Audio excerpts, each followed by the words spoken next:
Kun sagantaa BBC Afaan Oromooti. Nu waliin tura.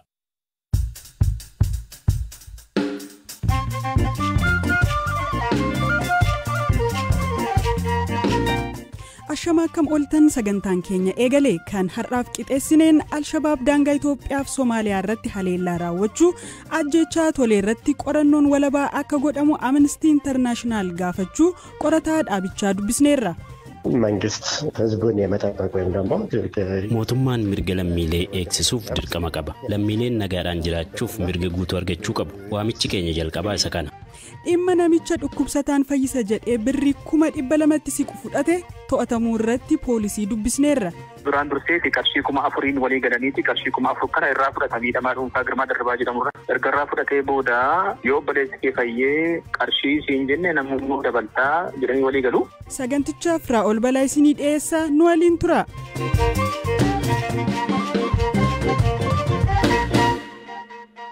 Al-Shabaab naannoo daangaa Itoophiyaa fi Soomaaliyaatti haleellaa qaqqabsiiseen humnoota poolisii Itoophiyaa 17 ajjeesuu fi miseensonni garichaa 63 ajjeefamuu hoogganaa nageenyaa Itoophiyaa waabeeffachuun Reuters gabaaseera. Namni waan ta'e ijaan argee fi naannoo irraa dhagee akkasiin BBC'tti himeera. Magaalada geeskaa kale ka soo galeen naannoo daangaatiin ture ibsaa konkolaataawwan isaanii dhaamsuun kaaseenan yeroo muraasaaf erga riphanii turanii booda gara magaalaa seenuu eegalan. Konkolaataawwan 16 fi doqdoqqeewwan lamaan turan hidhattoota hedduu turan erga magaalaa seenanii booda ammoo kaan isaanii darbanii deeman ammas magaalaa kan biraa seenanii yeroo muraasaaf turan maaliif akka turan hin beeku. Duuba baadiyyaa Gaariiboo Hamar keessaa ba'uu eegalan. Gaariiboo Hamar ganda baadiyyaa Ankoo fi Afaadaa gidduutti argamtuudha. Aanaa Hargallee keessatti argamti. Hidhattoonni daandii guddicha Assoo fi Yuud gidduu jiru irra turan hamma imalan kana uummatarraan miidhaan geessifne. Wayita isaan seenan garuu uummanni guddoo rifate. Jiraataan naannoo Somaalee BBC'n dubbisee kan biraan hidhattoonni Al-Shabaab naannoo Soomaaliyaa fi biyya Soomaalii gidduutti iddoowwan argaman Yaatii fi Aattoo keessa seenuun humna addaa naannoo Soomaaliyaa waliin wal dhahuu dubbateera. Hidhattoonni kunneen humna addaa mo'achuu bira darbanii naannoo Somaalee seenuu kan himu namni kun iddoowwan Yaatii fi Aattoo jedhaman to'annoo isaanii jala galfachuus dubbateera. Namni kun yeroo ammaa godina Afdeeraa aanaa Hargellee daangaarra jiraachuu hime. Jiraattonni naannoos erga hidhattoonni seenuu baranii booda bosona keessa dhokatanii jiru jedhe.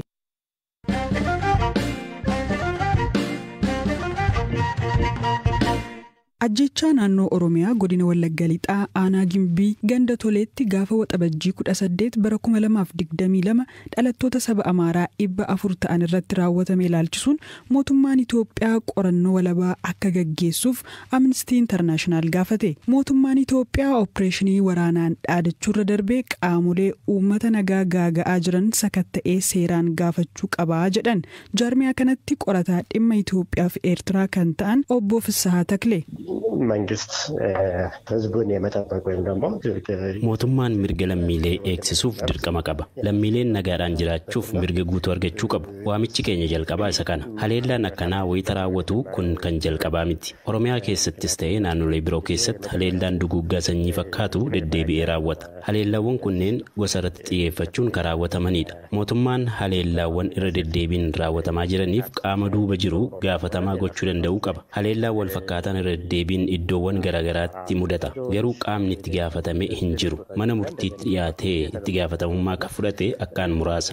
Gaafatamummaa dhabuun ammoo haleellaawwan biroon heddumminaan akka raawwatamaniif karaa saaqa jechuudha. Waggoota arfan darban waraanaan alatti sababoota garaagaraan namoonni kumaatamaan lakkaa'aman ajjeefamaniiru. Lubbuun lammiilee nagaa haala kanaan ba'uun baratamaa dhufeera. Kun ta'uu hin qabu. Mootummaan qaamolee yakka akkasii keessatti hirmaatan seera qabsiisuuf dirqama qaba. Yoo caasaa isaa keessa rakkoon jiraates namoota rakkoo qaban gaafatamuu gochuu qaba. Akka gabaasa kana keessatti eerretti sa'aatii 5 walitti fufiinsaan wayita haleellaan raawwatu qaamoleen nageenyaa mootummaa hin birmanneef namoonni rakkoo akkasii keessaa qabanis gaafatamuu qabu kan jedhudha gaaffiin keenya. Mootummaan yeroo baay'ee qaama haleellaa raawwatu nageenya uummataa booressu irratti duuluun balleessuuf akka hojjetu ibsu malee malee bu'aan qabatamaatti agarsiise hin jiru kan jedhan obbo Fissaa Taklee mootummaan tarkaanfii bu'aa buusu fudhachuu qabaa jedhan. ያው እንግዲህ መንግስት በየጊዜው የሚለው ነገር አለ ኦሮሚያ ውስጥ ያለውን እንደዚህ ለማጥፋት እንደዚህ ለማድረግ mootummaan irra deddeebiin waan jedhu qaba. Qaama hidhatee Oromiyaa keessa jiru ji'a tokko ji'a sadii keessatti balleessina jechuun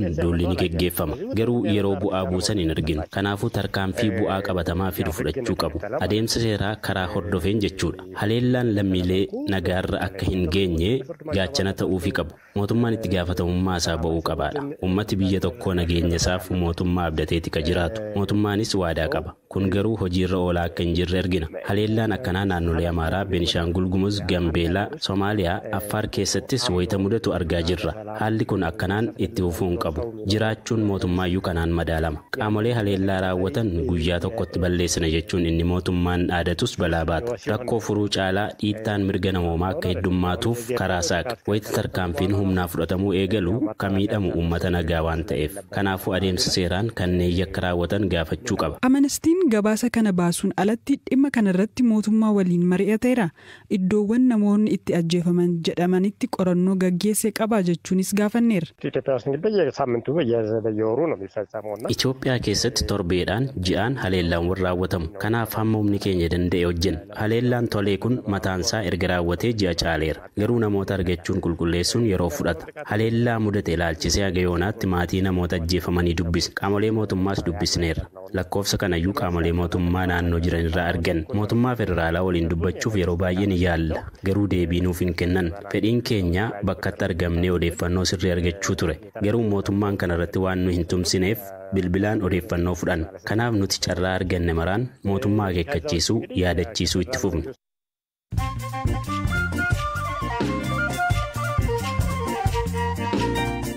Odeessaalee gaggabaabottan darba Tigraayitti gaazexeessitoonni 5 himannaan umrii guutuu fi du'aa irratti dhiyaate akka gadhiifamaniif gareen gaazexeessitootaaf falmu CBJ'n gaafate. Akka maddeen CBJ himanitti gaazexeessitoonni Maqaleetti hidhamanii jiran mootummaa federaalaa fi paartii badhaadhinaa wajjin hojjetaniiru jedhamanii aangoota naannichaatiin himataman.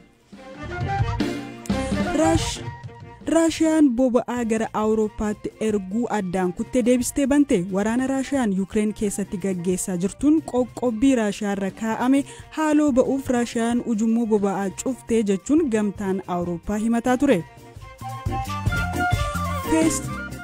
Feestivaala kormaa sangaa fiigsuu Speen irratti namootni hirmaatan 3 du'an. Feestivaala namoonni kumaatamaan irratti hirmaatan kanarratti namoonni kormaawwan karaa dhiphaa irratti gadi dhiifaman jalaa baqachuuf fiigu.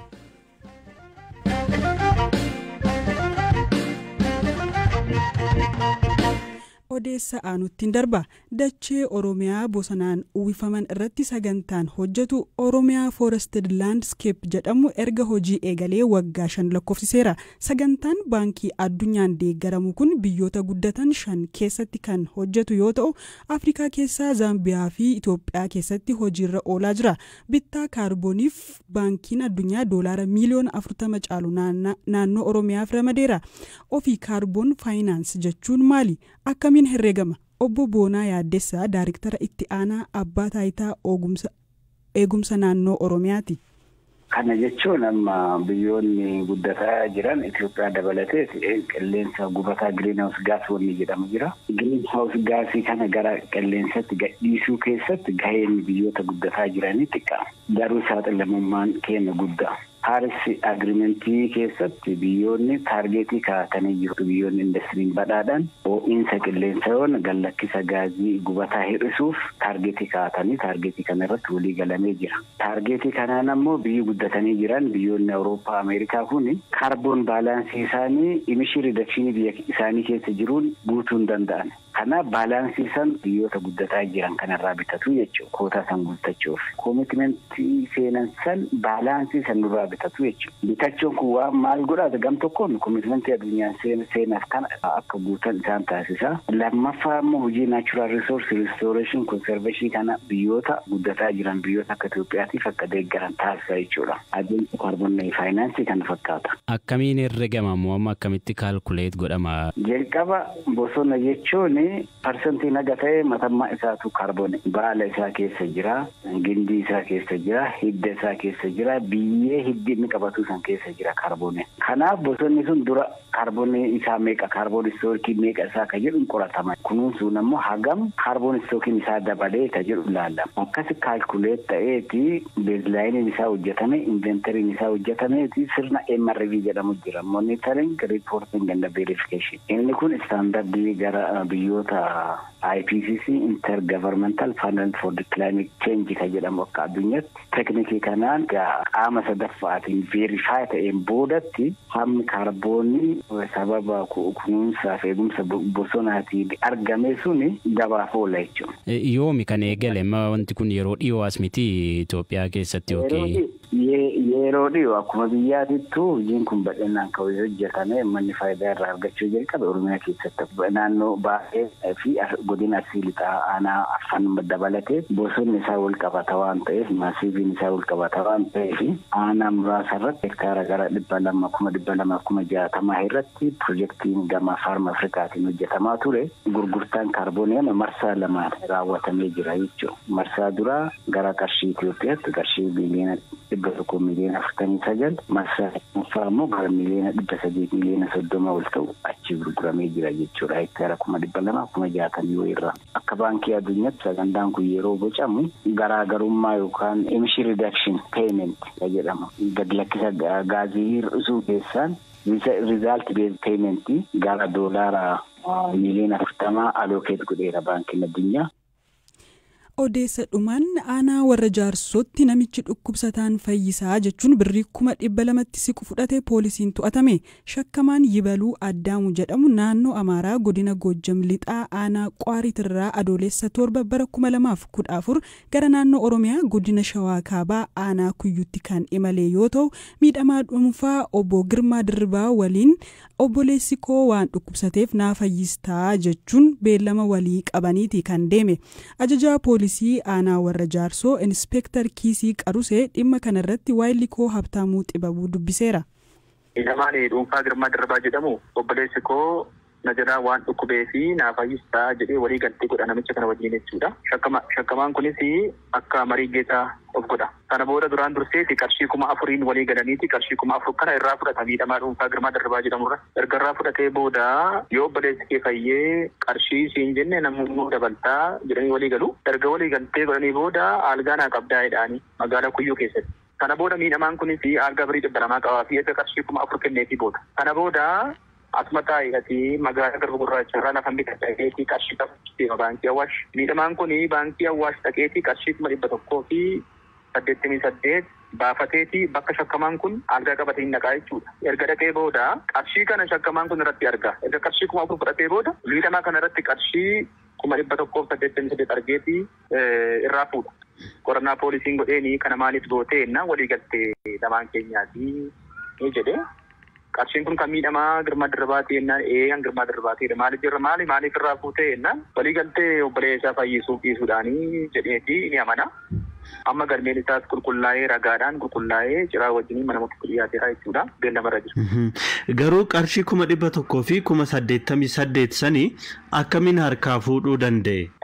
Lafa bitachuudhaaf ture miidhamaan kun lafa nan bitadhaa waan ta'eef baankiin deema jedhee qarshii sana Awwaash baankiitti dhaqee fudhatee dhufa jechuudha. Gaafa miidhamaa kana dubbisnu gaaffii poolisiidhaan waan atti godhinatti nanna joonjesse waan an ta'e iyyuu hin beeku akkamitti isaan kenne iyyuu hin beeku jedhaan. Walicha nattaa godhu waan isaan beeku fuudheen birriitti kennee faanuma hin deemeera. Sana booda namichi gara naannoo Amaaraatti miliquudhaaf yeroo heddu to'annoo jala oole. Gabra Gurraacha irraa gara warra jaarsoo dhufaa jira.